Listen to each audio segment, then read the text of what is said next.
कभी कभी सच को छुपाने की लाख कोशिशें भी नाकाम हो जाती हैं, और जब अतीत का कोई पन्ना खुलता है तो वो सब कुछ बदल देता है। रोज ने अपने अतीत का सच सबके सामने कबूल कर लिया, लेकिन क्या यह सच उसके और जोसेफ के रिश्ते को और उलझा देगा? अब जब रोज हेंड्रिक्स परिवार में कदम रख चुकी है, तो क्या उसके सामने सिर्फ प्यार और इज्जत का रास्ता होगा, या साजिश और दुश्मनी की बिछी बिसात? आगे क्या होने वाला है, जानने के लिए वीडियो को अंत तक जरूर देखें। एपिसोड फिसल जाना। जब मैं 14 साल की थी तब घर पर कुछ हुआ। मेरी दादी गंभीर रूप से बीमार हो गईं। मेरे पास इलाज के लिए पैसे नहीं थे, इसलिए मैंने एक अमीर व्यापारी से कुछ पैसे चुराने की कोशिश की। मैं समय रहते अपनी दादी को बचाने में सफल रही, लेकिन इसके लिए मुझे कड़ी सजा मिली। मुझे आज भी इसका अफसोस है, लेकिन अगर मुझे दोबारा वही स्थिति मिलती तो मैं फिर से अपनी दादी को बचाने के लिए वो सब करती। यही सच है।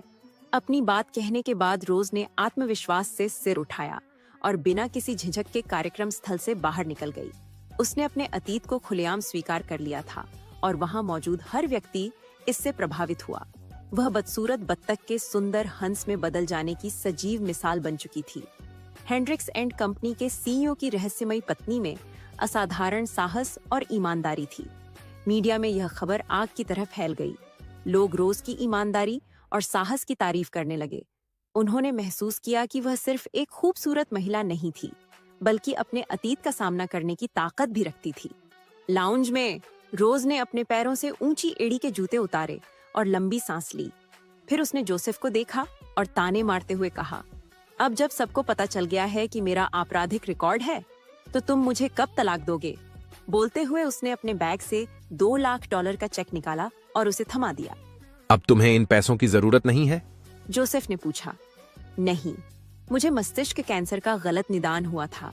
जब लगा कि मेरे पास जीने के लिए बहुत कम समय है, तो मैंने तुमसे पैसे उधार लिए थे, लेकिन अब वो झूठ साबित हुआ, तो मुझे तुम्हारे पैसे की जरूरत नहीं है। रोज ने ठंडे लहजे में कहा, लेकिन उसकी आंखों में हल्की बेचैनी थी। तो जेड लॉकेट? रोज का चेहरा अचानक सख्त हो गया। उसकी आंखों में क्रोध और दर्द दोनों झलक रहे थे। तो क्या हुआ अगर मैंने इसे चुराया? उसकी आवाज में दर्द था। तुम पहले ही तय कर चुके हो कि मैं चोर हूँ। अब कुछ भी कहने से फर्क नहीं पड़ेगा। जोसेफ उसके करीब आया और उसकी आंखों में देखा। उसकी आवाज में हल्की गंभीरता थी। अगर तुमने इसे चुराया है तो मैं इसे इसके असली मालिक को लौटा दूंगा, लेकिन अगर तुमने इसे नहीं चुराया तो मुझे जानना होगा कि तुमने मेरे शिक्षक की सबसे कीमती चीज कैसे हासिल की। रोज की आंखें चौड़ी हो गईं। तुम्हारे शिक्षक? हाँ, जोसेफ ने ठंडे स्वर में कहा। यह मेरे शिक्षक की सबसे अनमोल वस्तु थी। रोज ने बेचैनी से अपना होंठ काटा। पहले मुझे बताओ, तुम्हारे शिक्षक कौन हैं? क्या मैं उनसे मिल सकती हूँ? जोसेफ ने एक पल सोचा, फिर हल्के से मुस्कुराया। यह तुम्हारे प्रदर्शन पर निर्भर करेगा। तुम मुझसे क्या करवाना चाहते हो? रोज ने गिड़गिड़ाते हुए कहा। कल रात मेरे परिवार से मिलने के लिए मेरे साथ चलो। अगर तुम अपनी भूमिका अच्छी तरह निभाओगी तो मैं तुम्हें अपने शिक्षक से मिलने देने पर विचार करूंगा। रोज ने बिना सोचे समझे सिर हिला दिया। ठीक है, मैं करूंगी। रोज के मन में कई सवाल घूम रहे थे। हो सकता है कि जोसेफ का शिक्षक ही उसके असली माता पिता में से कोई हो। शायद उसके सवालों के जवाब वहीं छुपे हों। उस रात रोज अब यूथ हॉस्टल में रहने की जरूरत नहीं थी। उसने हेंड्रिक्स विला में जाना स्वीकार कर लिया, जहां उसे एक आलीशान कमरा दिया गया। क्या मैं इस बाथरूम का इस्तेमाल कर सकती हूँ? उसने जोसेफ से पूछा। बिल्कुल, बस अपने बाद सफाई कर देना। जोसेफ ने लापरवाही से जवाब दिया। रोज ने खुशी खुशी अपने टॉयलेटरीज उठाए और बाथरूम में चली गई। उसने गर्म पानी से बाथटब भर दिया और उसमें आराम से बैठ गई। वह गर्म पानी में डूब गई और सुकून महसूस करने लगी, लेकिन थोड़ी देर बाद उसे महसूस हुआ कि कोई उसके चेहरे को हल्के से थपथपा रहा है। उसने आंखें खोली तो सामने जोसेफ का ठंडा चेहरा था। रोज, जोसेफ ने हल्की आवाज में कहा। रोज ने चीखते हुए बाथटब से बाहर निकलने की कोशिश की, लेकिन तभी उसे एहसास हुआ कि वह पूरी तरह नग्न थी। झाग से ढका उसका शरीर अब भी पानी में डूबा हुआ था। तुम बाहर निकलो, उसने गुस्से में कहा। जोसेफ ने उसके गीले शरीर पर एक नजर डाली और हल्के से मुस्कुराया। तुम्हारा फिगर इतना बुरा नहीं है, लेकिन तुम्हारी बाहर निकलो जोसेफ। तुम्हारा फिगर इतना बुरा नहीं है, लेकिन तुम्हारी बाहर निकलो जोसेफ। जैसे कि मैंने पहले कुछ नहीं देखा हो। रोज के चेहरे पर गुस्सा और शर्म का मिला जुला भाव था। मैंने कहा ना, बाहर जाओ, जोसेफ ने अपनी हंसी रोकते हुए कहा। ठीक है, ठीक है। रात को जब रोज बाथरूम से बाहर निकली तो उसने देखा कि जोसेफ बेडरूम में खड़ा था। तुम अभी भी यहाँ हो? उसने हड़बड़ाहट में पूछा। ये मेरा शयन कक्ष है, जोसेफ ने ठंडे स्वर में कहा। मैं कहीं नहीं जा रहा हूँ। क्या? लेकिन यह तो एक संविधात्मक विवाह है। विवाह भी एक अनुबंध ही है। रोज, जोसेफ उसके करीब आया और उसकी आंखों में झांकते हुए कहा। कल रात क्या हुआ था, भूल गई? रोज की आंखें चौड़ी हो गईं। मुझे कुछ याद नहीं है। तो अब समय आ गया है कि तुम्हें याद दिलाया जाए। जोसेफ ने हल्के से उसकी कमर को छुआ, लेकिन रोज तुरंत पीछे हट गई। रुको, हमें इस पर फिर से बात करनी चाहिए। अब बहुत देर हो चुकी है, रोज। जोसेफ के होंठ उसके करीब आ रहे थे और रोज का दिल जोर जोर से धड़कने लगा। उसने महसूस किया कि वह फिसल रही है और उसे रोकने का कोई रास्ता नहीं था। रोज की सांसें तेज हो गईं। जोसेफ की आंखों में एक रहस्यमयी चमक थी और वह धीरे धीरे उसकी ओर बढ़ रहा था। रुको, रोज ने घबराकर कहा, लेकिन उसकी आवाज कांप रही थी। जोसेफ की उंगलियां हल्के से उसकी ठुड्डी को छू गईं। अब भागने की जरूरत नहीं, रोज। उसकी आवाज में कुछ ऐसा था जो रोज को अंदर तक हिला गया। रोज का दिल इतनी जोर से धड़क रहा था कि उसे लगा जोसेफ भी इसे सुन सकता है। लेकिन तभी दरवाजे पर अचानक एक जोरदार दस्तक हुई। जोसेफ, तुरंत बाहर आओ। रोज और जोसेफ दोनों ने चौंक कर दरवाजे की ओर देखा। आवाज गहरी और सख्त थी।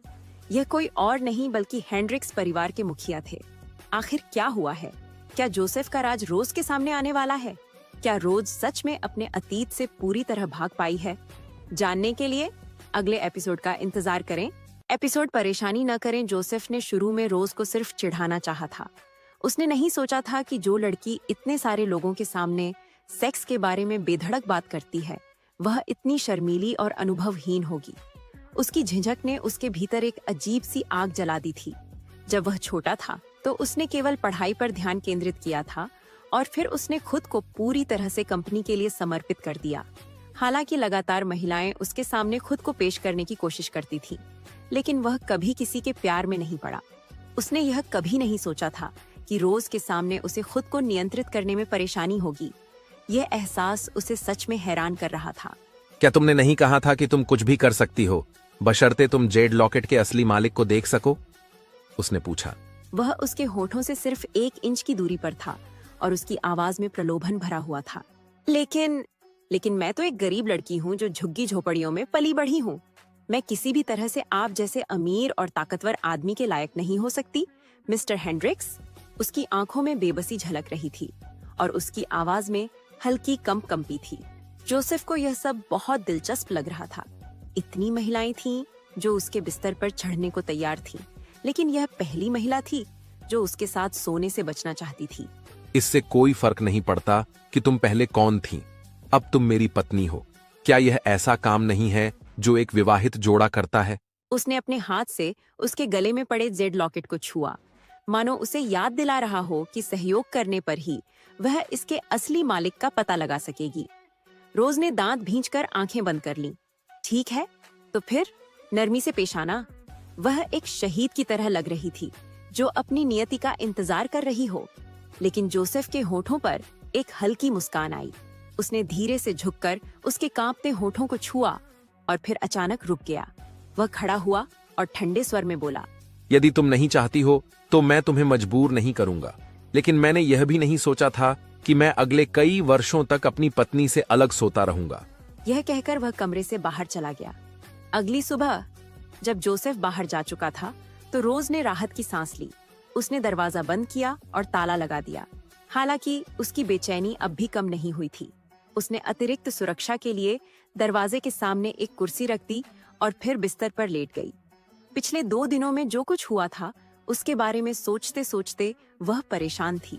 घंटों करवटें बदलने के बाद वह सुबह 4 बजे जाकर सो सकी। जब वह जागी तो दोपहर हो चुकी थी। टेबल पर एक नोट था, मैं आज रात 6 बजे तुम्हें लेने आऊंगा। हमें दादाजी के घर जाना है। अच्छे कपड़े पहनना मत भूलना। टेबल पर नाश्ते की एक प्लेट रखी थी, ताजे तले हुए अंडे। रोज ने उसकी तरफ देखा और उसकी आंखों में हल्की नमी आ गई। किसी ने मेरे लिए आखिरी बार नाश्ता कब बनाया था? उसकी दत्तक दादी के गुजर जाने के बाद से किसी ने ऐसा नहीं किया था। यह आदमी जो इतना क्रूर लग रहा था, क्या वास्तव में इतना विचारशील हो सकता है? कृतज्ञता से भरकर रोज ने नाश्ता समाप्त किया, लेकिन जोसेफ के माता पिता और दादा से मिलने के बारे में सोचकर उसे अभी भी सिरदर्द हो रहा था। अगर मुझे अच्छे कपड़े पहनने को कहा है तो मुझे खरीदारी करनी होगी। उसने अपना सूटकेस खोला। उसके पास सिर्फ जीन्स, टी शर्ट और सस्ते स्पोर्ट्स वियर थे। उसने अपना बैंक बैलेंस देखा और निराश हो गई। कितना पैसा खर्च करना पड़ेगा, लेकिन कोई और विकल्प नहीं था। उसने अपने दांत भींचे और शॉपिंग के लिए निकल पड़ी। देर शाम रोज एक छोटी काली ड्रेस, चमड़े के जूते और एक हैंडबैग लेकर वापस आई। मैंने जोसेफ की मांग पूरी करने के लिए इतना पैसा खर्च किया है, मुझे निम से इसके पैसे वापस लेने होंगे। शाम के ठीक 6 बजे जोसेफ समय पर आ पहुंचा। उसने रोज की तरफ देखा, जो नए कपड़ों में सुंदर लग रही थी। नई ड्रेस? उसकी नजर उस प्राइस टैग पर पड़ी जो अभी भी ड्रेस के कॉलर में छुपा हुआ था। जोसेफ ने उसकी ओर हाथ बढ़ाया और टैग उतारने लगा, लेकिन रोज ने तुरंत उसका हाथ पकड़ लिया। इसे मत छुओ, उसने गंभीर स्वर में कहा। मुझे पहले यह जानना होगा, क्या तुम मुझे इस ड्रेस के पैसे वापस करोगे? अगर नहीं करोगे तो मुझे इसे वापस कर देना चाहिए। जोसेफ ने हल्की मुस्कान के साथ उसकी ओर देखा और एक बैंक कार्ड उसकी ओर बढ़ा दिया। अब तुम मिसेस हेंड्रिक्स हो, फिर कभी इतनी छोटी मोटी हरकत मत करना। रोज ने कार्ड देखा और हल्के से मुस्कुराई। धन्यवाद, लेकिन ये मेरी आदत है, मैं बदलने की कोशिश करूंगी, जोसेफ ने ठंडे स्वर में कहा। थोड़ी देर में दादाजी, मेरे पिता, मेरी सौतेली माँ और मेरी सौतेली बहन जेनी से मिलोगी। लेकिन याद रखना, जेनी का मुझसे कोई खून का रिश्ता नहीं है। वह सिर्फ नाम की मेरी बहन है। रोज ने सिर हिलाया। ठीक है। और एक बात, जोसेफ ने धीमे स्वर में कहा, अगर मेरा वह कमीना चचेरा भाई बार में जहर से नहीं मरा होता तो तुम उसे भी वहां देख सकती थी। लेकिन उससे अकेले मिलने की गलती मत करना, वह अच्छा आदमी नहीं था। रोज ने हल्के से मुस्कुराते हुए कहा, तो तुम्हें उसे चेतावनी देनी चाहिए कि वह मुझसे दूर रहे। अगर उसने मुझे तंग किया तो मैं उसे पछताने पर मजबूर कर दूंगी। जोसेफ ने उसकी ओर देखा और सिर हिलाया। बस परेशानी मत खड़ी करना। ठीक है। लेकिन रोज के मन में पहले से ही एक योजना बन रही थी। हेंड्रिक्स हवेली, चार्ल्स हेंड्रिक्स अभी भी अध्ययन कक्ष में पेंटिंग कर रहे थे। जोसेफ और रोज जैसे ही अंदर पहुंचे, एक मध्यम आयु की महिला हल्के नीले रेशमी गाउन में उनके सामने आई। उसके बाल आग की तरह लाल थे और उसकी आंखों में एक मतलबी चमक थी। यह जोसेफ की सौतेली माँ है। रोज ने विनम्रता से अभिवादन किया। नमस्ते मैम। लेकिन मार्गरेट ने उसे नजरअंदाज कर दिया और रिचर्ड से कहा, जाओ, उसके जूतों के लिए प्लास्टिक का थैला ले आओ। मुझे घटिया चमड़े की बदबू बर्दाश्त नहीं होती। रोज ने मुस्कुराकर अपने जूते उठाए और रिचर्ड को सौंप दिए। मुझे तुम्हें परेशान करने से नफरत है, लेकिन मैं नहीं चाहती कि यहाँ की बदबू से मेरे जूते दूषित हो जाएं। मार्गरेट का चेहरा गुस्से से लाल हो गया।